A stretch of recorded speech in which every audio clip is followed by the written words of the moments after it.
Hi there everyone, welcome to day 6 of the 12 days of Christmas. Today we're going to learn how to create a Christmas card using a non-Christmas stamp.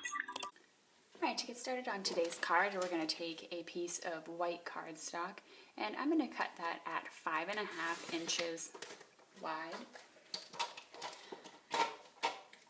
and 8.5 inches long. And then at 4 1/4, I have a scoring function on my cutting board, so I'm going to score that at 4 1/4. You could also leave this in here, take a stylus pen if you don't have one, and just make the crease, or use a scoreboard if you have one of those. And this is going to be my card base. It's going to be a top folding card. And today I'm going to be using this stamp set from Create a Smile. I really love this stamp set and it's so versatile. It's called Friends in the Woods, and this company is based in Germany, and I just got the stamp the other day and can't wait to create with it. Now today the theme of the video is using a non-Christmas stamp to make a Christmas card. Now this stamp set does have a little hat that sort of looks like a Santa hat, so I am able to make this look like Christmas quite easily, but my challenge to you today is to create something with a stamp set that doesn't really relate to Christmas and make it into a Christmas card. So what I'm going to do is I'm going to take all 4 stamps and I'm going to arrange them on my card, or I'm going to take all the animal stamps and I'm going to arrange them on my card. I'm going to arrange them face down so that it's as if I were stamping, because I am going to stamp them all on here and make sort of a little Christmas arrangement or Christmas choir. Okay, so as you can see, I'm just arranging here and making sure that everything fits nicely. And now I'm going to take my ruler and a pencil. I'm going to draw a nice fine line and arrange them all again on the paper. So the next thing I'm going to do is I'm just going to make sure that they're straight and lined up on that line. And then I'm going to take my stamp press, and so I can pick them both up at the same time. I'm going to stamp these 2 stamps in Memento ink because I'm going to be coloring them using Copics, and this is a Copic friendly ink. And I really like the crisp black color you get out of it, and I really like this stamp pad also for sentiments. It's one of my favorites. So you want to make sure that's inked up really well.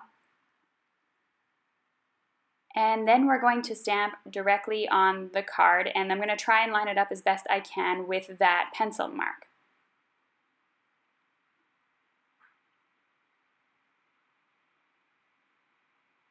You want to apply even pressure on the stamps, so I usually tend to put my hands where the stamps are and push down so that I avoid getting any of that ink that might be on my stamp press on the card.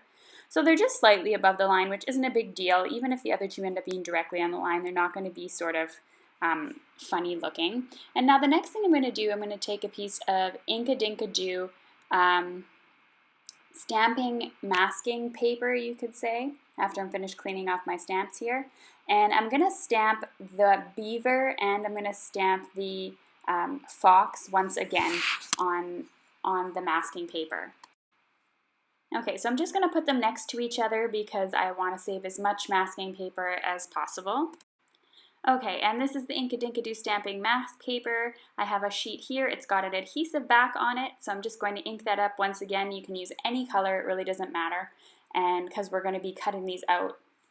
And I'm going to stamp them onto the Ink-a-Dink-a-Doo paper, and I'm going to cut them individually out, trying not to get any white around the area.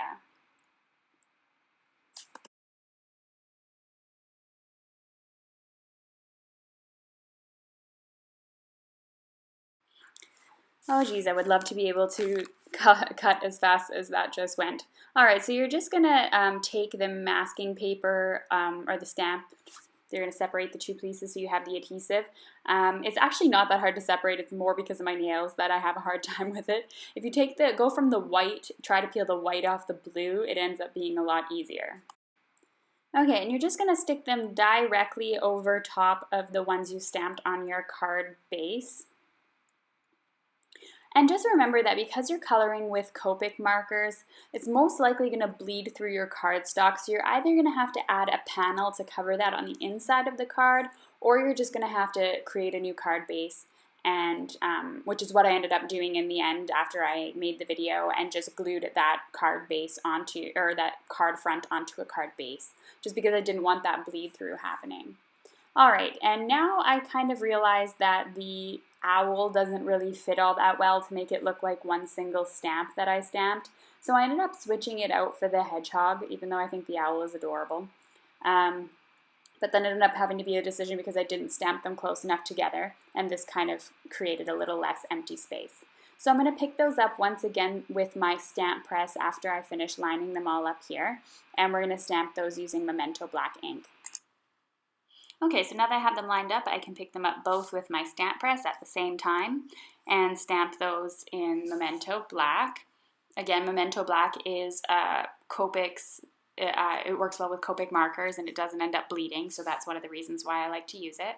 Make sure you get even ink coverage and that you apply even pressure on both of the stamp sets, because there is that extra layer of masking paper in between.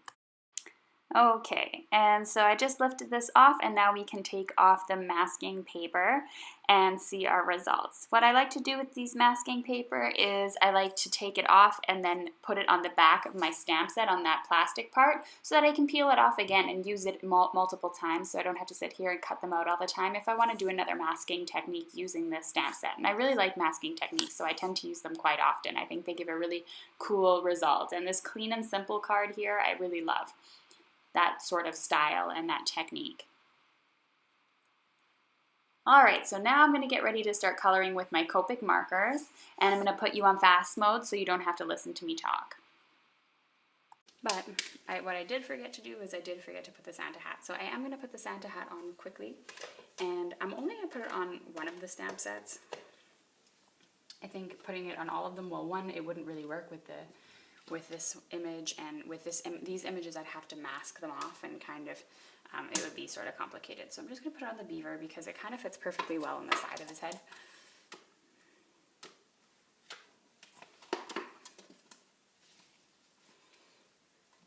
And so I'm just going to, just to be on the safe side, I have some ink on my stamp press, and I'm just going to wipe that off. And I'm just going to look, and because it's a clear stamp, I'm able to see exactly where I need to put it. At least I hope I do. It's going to be right there.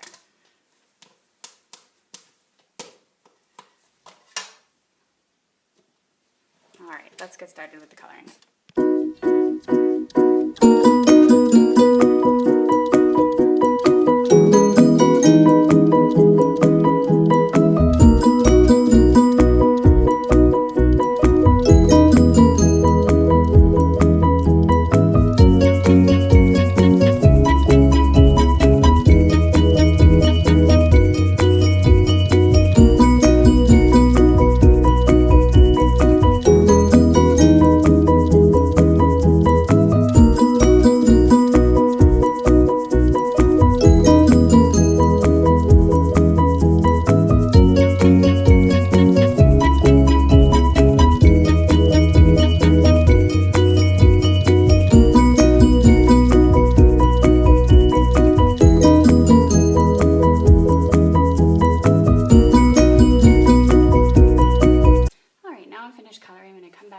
Erase the line that I had here.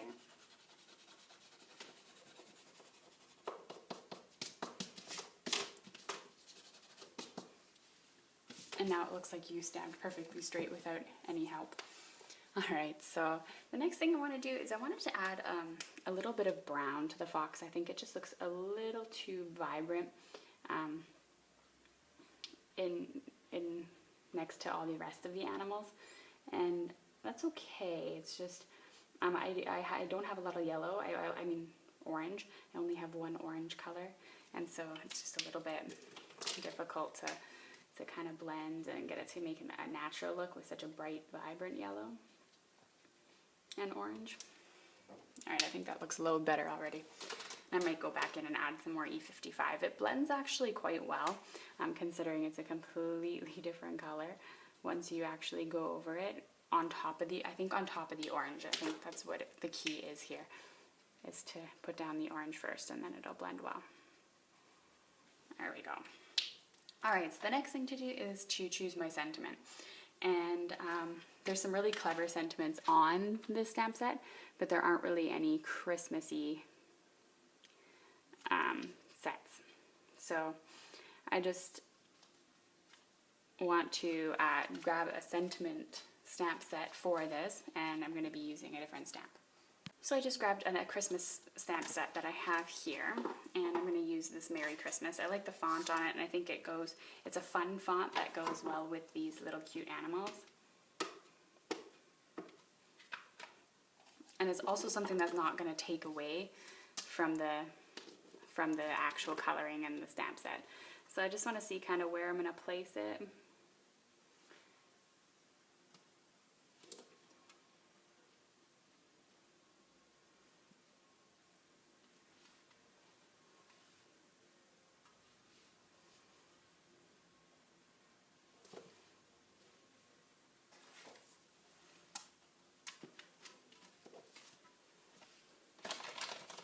And sometimes when I'm not sure, I'll just stamp it on a scrap piece of paper.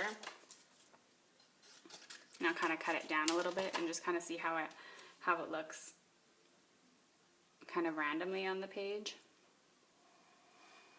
See, I thought that would look too squished, but I think it's going to be okay.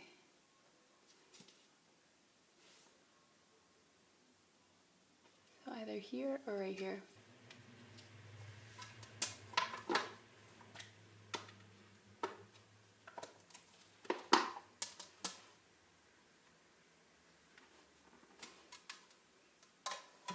Alright, so that's the end of that. I just wanted to create a cute one-layer card that was simple and using a stamp set that wasn't necessarily a Christmas stamp set. So I hope you enjoyed today's video tutorial. That's it for day 6. Tomorrow there's going to be a giveaway, and there's also a giveaway going on day 2, and I'll announce them all at the end of the 12 days of Christmas. So be sure to check out video day 2, day 7, and day 12. They're all going to have giveaways on them. Alright, thank you so much for watching.